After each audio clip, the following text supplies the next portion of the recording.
seenan. Muummee Abiy Ahimad buufata xayyaaraa Piitisbarg gaafa gahan kabajaan simatamuu miidiyaa biyya keessaa IBCtu gabaase.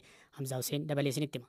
Yeroo ammaa Seent Piitersbarg kan jiran ministeerri muummee Itoophiyaa Dr. Abiy Ahmad kora Raashiyaa Afrikaa irratti akka hirmaatanii fi pireezidaantii Raashiyaa Vladimir Puutiin waliin ammoo addatti marii akka taasisan gargaaraan pireezidaantii Raashiyaa beeksaniiru. Ministeera muummee Abiy fi jila isaanii kora Raashiyaa Afrikaa marsaa lammeessoo kana irratti hirmaachuuf Raashiyaa deeman waliin addatti mariin akka taasifamu gargaaraan pireezidaantii Puutiin Yurii Ishakov ibsuu isaanii burqaan oduu Raashiyaa taas gabaaseera.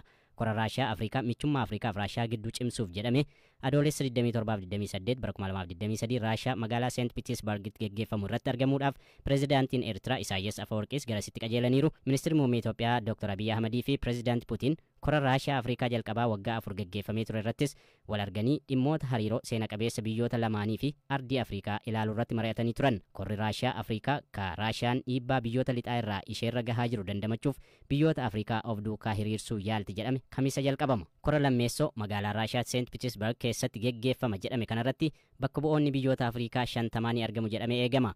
Kanneen keessaa walakkaa kata'an geggeessitoota biyya isaaniitiin bakka bu'u. Kora baranaa irratti dhimmi midhaanii fi xaa'oo ajandaa dubbii ta'u jedhamanii kanneen eegaman keessaati. Mariin kun torban darbe Raashiyaan waliigaltee midhaan Yuukireen gabaatti dhiyeessuu keessaa baatee ofiin midhaan Afrikaaf akka dhiyeessitu erga ibsitee booda geggeeffama. Koreen kora kana qindeessaa jiru haga ammaatti dureewwan biyyoota Afrikaa 50 walga'icharratti akka argaman mirkaneessaniiru jedheera. Waraana Raashiyaa fi Yuukireen gidduutti adeemaa jiruun kan miidhamanii fi lamatti kan hiraman biyyoonni Afrikaa dhimma nageenyaas ni kaasu jedhamee eegama. Pireezidaantiin Yuugaandaa Yuwerii Museveenii fi pireezidaantiin Afrikaa Kibbaa Siriil Ramafoosaan akka hirmaatan ifatti beeksaniiru.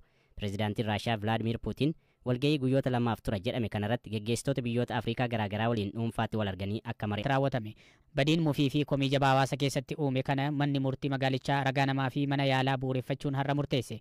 Qajeelcha poolisii Burraayyuutti kutaa qorannoo yakkaarraa dhimmicha qorachaa akka turan kan dubbatan saajinii olaanaa Qananiisaa Taaddasaa waa'illi Kweerphaa Gammachuu dubbiseera. Shakkamtuun kun edda yakka kana raawwattee guyyaa 3 miliqxee turte.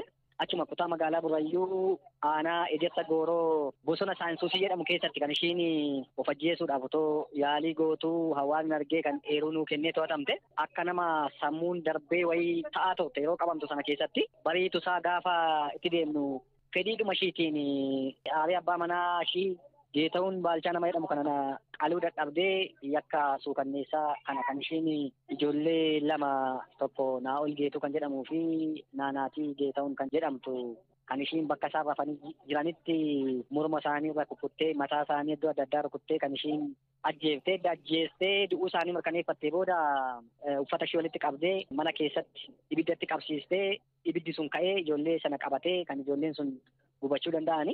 Akkaataa adeemsa qorannaa keenyaatiin ragaa naannoo, ragaa sadarkaa, ragaa adda addaa, ragaa mana yaalaa funaannannee kan nuti mana murtii olaanaa Shaggaritti kan nuti dhiyeessinee har'a gaafa guyyaa 19 ji'a 11ffaa bara 2015 naannoo sa'aatii 4tti manni murtii olaanaa kun adabbii du'aatti murteessee jira jechaadha. Uummanni bal'inaan murtii ishiis ganamaaf galgala bilbilanii maal taatedhanii nu gaafachaa turani.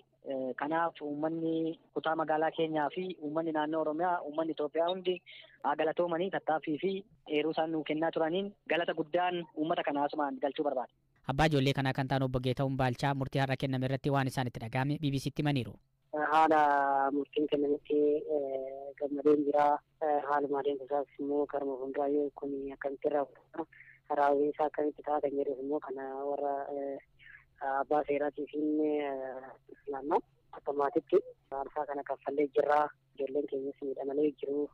Garuu immoo amma boriif ijoolleen biraa immoo akka miidhamne maatiin illee akka ciisee buluuf qolama murtiin kun immoo osoo raawwatamummaa isaa irratti osoo immoo warri qaama seeraa warri ta'an ilaalanii osoo waan kun uummataaf illee deebisee jedhee yaada akka kootti jechuudha.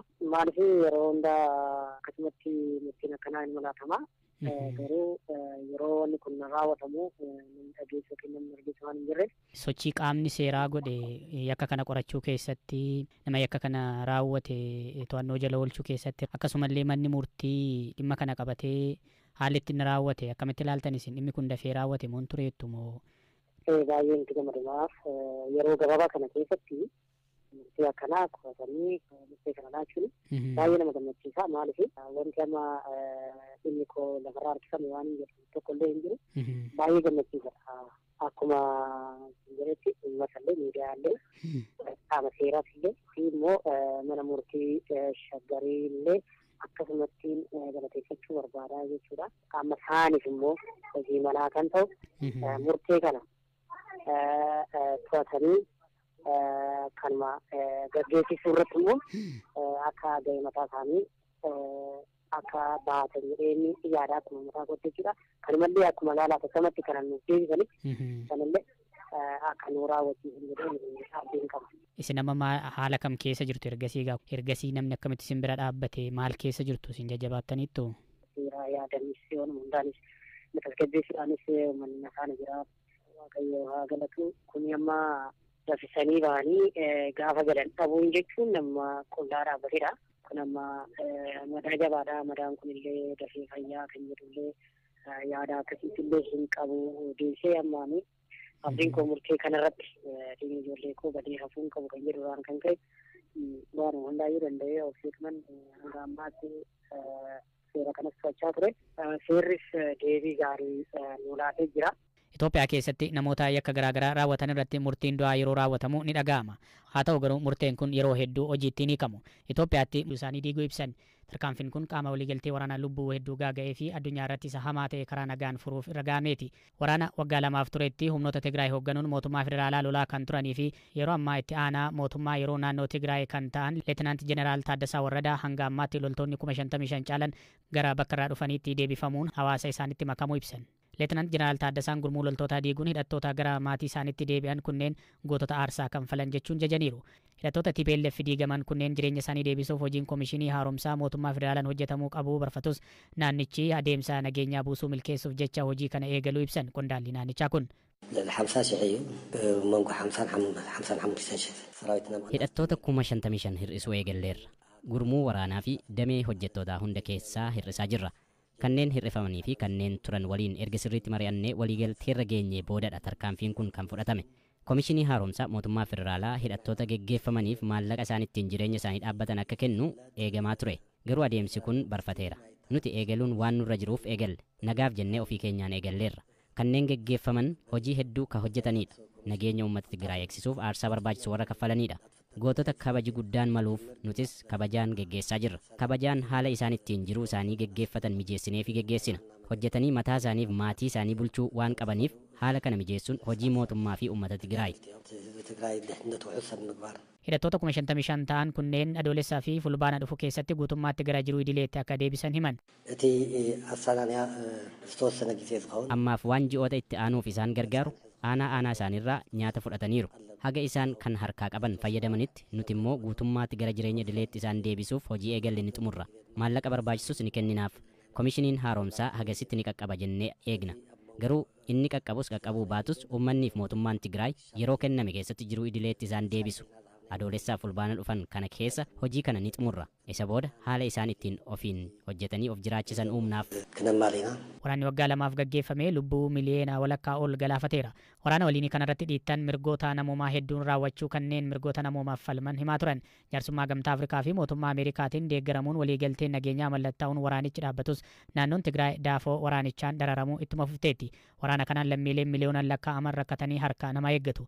Keessattuu UN fi US gargaarsi midhaan nyaataa gara dabarfameera jechuun erga deeggarsa adda kutanii rakkoon dhala namaarra ga'u baay'ee hammaateera. Namoonni hedduun beela du'aaf sababa ta'eef saaxilamaniiru.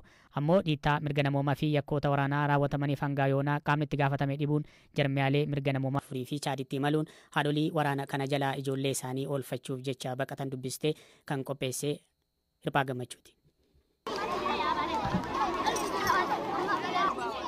Daangaa Chaadii fi Sudaan irratti dhiirotii korojoo gargaarsaa konkolaataa irraa buusuuf dubartoonni immoo zayita nyaataa argachuudhaaf sarara adda addaa irratti hiriiranii jiru. Yeroo kanatti ijoolleen asii fachi fiigaa taphatu. Ilma ishee umurii 7 kan baattee jirtu Arafaa Doom citaa mukaan hojjetamee huccuun haguugame keessa jiraatte. Daa'ima ishii kan deesse yommuu Sudaan irraa gara Chaaditti darbaa jirtu akka ta'e himte. Daandii irrattiin ilma koo da'e ogeessotni na deessisanii fi namni na gargaaru tokkollee hin turre. Namni hundi imalaa ture. Hunduu waa'ee ofiisaa yaadaa ture. Namni hundi lubbuu isaa oolfachuuf fiiga malee eenyuyyuu galagaleessi hin ilaalu. Yeroo ilmi koo dhalatu huccuuttan mare malee waan biraa yaadaa hin turre. gara Adareetti deemuu koo ittan fufe. Ilma ishee kanaaf maqaa moggaasteette. Haadha ijoollee 8 kan taate Arafaan daangaa kan ceette ijoollee ishee durbaa 4 waliinidha. Reeffa ilmaan ishee 3 garuu otoo hin awwaaliin duubatti dhiistee baqatte. Ijoolleen dhiiraa kun umuriin isaanii waggaa 3, 7 fi 9 turani. Aleellaa gaggeeffameen humnoota RSF'n akka ajjeefaman himti. Dhiyeessituun raadiyoo kan turte dubartiin kun akka jettutti humnoonni RSF bakka isaan dhokatan manneen barnootaa fi wirtuulee fayyaa hunda dhufanii turan. Jalqaba kan ajjeefamu ijoollee fi ga'eessota dhiira ta'anidha. Yeroo mana dhufan waraana hin labsine ture. Nu rifachiisani. Ifxaara dura nu haleelani. Eessumoota durbii fi obbolaa koo mana isaanii keessatti ajjeesani. Baqannee yuunivarsiitii keessa dhokanne. Warri jaanjuwiid yeroo dhufan yuunivarsiitichatti gama bahaan ibidda qabsiisan. Yeroo namootni baqachuu eegalan boombiin haleelanii maatii hedduutu dhume. Reeffa namoota hedduu lagatti gatan. Hospitaalli ijoo Adiree keessa jiru humna isaa ol guuteera. Dhukkubsatoonni hedduun rasaasaan kan madaa'anidha. Ogeessonni fayyaa dhaabbata hakiimota daangaa malee yookiin immoo Doctors Without Borders dunkaanota akka hospitaala Dirree yeroo atattamaatti geeddaraniiru. Dukkaana tokko keessa dubartootaa fi ijoollee isaanii hedduutu jira. Hundi isaanii rasaasaan madaa'aniiru.